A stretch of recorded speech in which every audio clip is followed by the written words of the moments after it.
Fartooth is a 6-star Deadeye sniper who I did not manage to pull yet, but that's not what we are here for today. We are here to look behind the gameplay. Here are some facts about Fartooth as a character. Her real name is Justina Valentine. She was born and raised in the quieter parts of rural Kazimierz. She lived a regular life as your average village girl next door for most of her life, working the fields and that, with a talent for music. She played the piccolo, which is a type of flute, and everybody loved her playing it. She even shows her musical side without having any instruments around, for example by crafting grass flutes. She had always dreamt to be a knight as she was growing up. Like most young Kazimierzans really. Knights are a really important part of the society of that country. Them and everything around them dominates the culture of it. During the time of Fartooth growing up, both the role and the image of Kazimierz's knights started to change. They became fully commercialized. They basically turned into walking billboards, walking advertisements for the companies sponsoring them.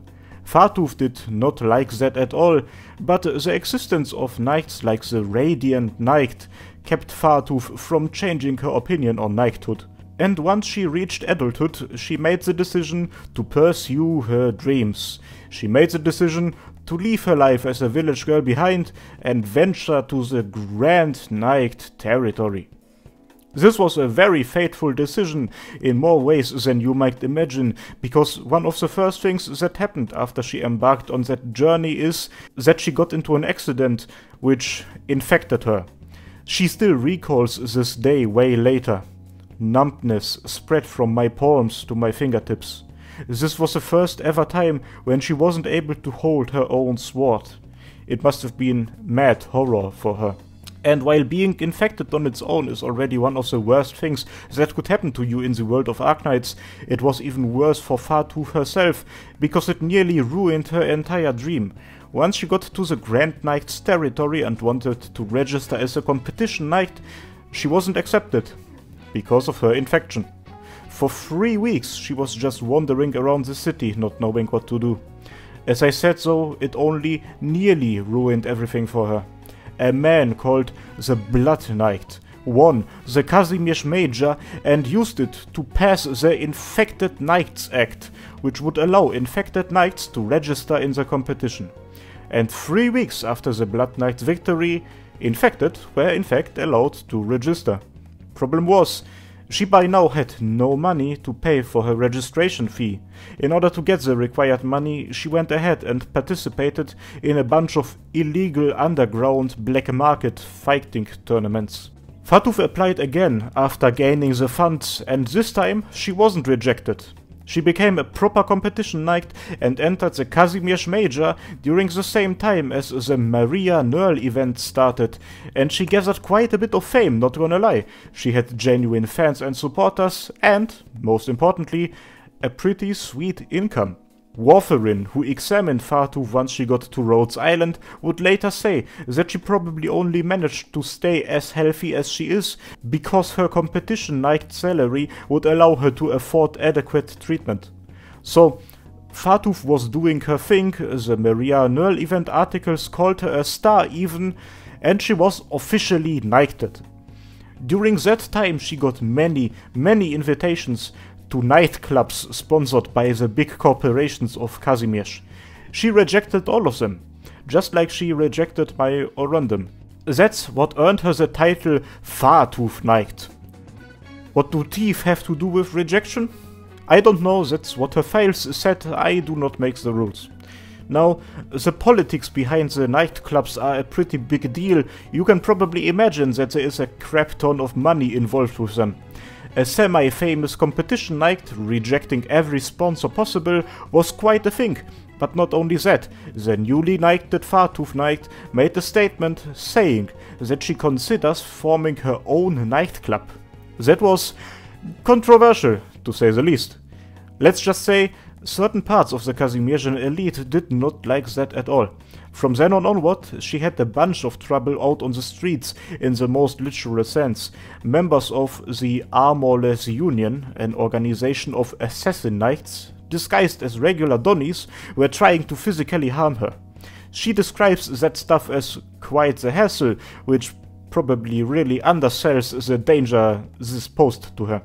One of the times during which she was getting jumped, two Arknights came to help her out, the Arschloch Knight and the Flametail Knight.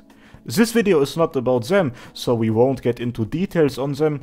Let's just say that those two are infected knights who have met during the competition and teamed up together in order to form their own nightclub, Pinus Sylvestris, a nightclub for infected knights. That's also the name for the event that Fartooth came with, by the way. Anyway, those two have followed the news, they know who Fartooth is, and they asked her to join their club. And she joined them. Fartooth immediately felt that she could trust them. From then onward, her new companions meant the world to Fartooth.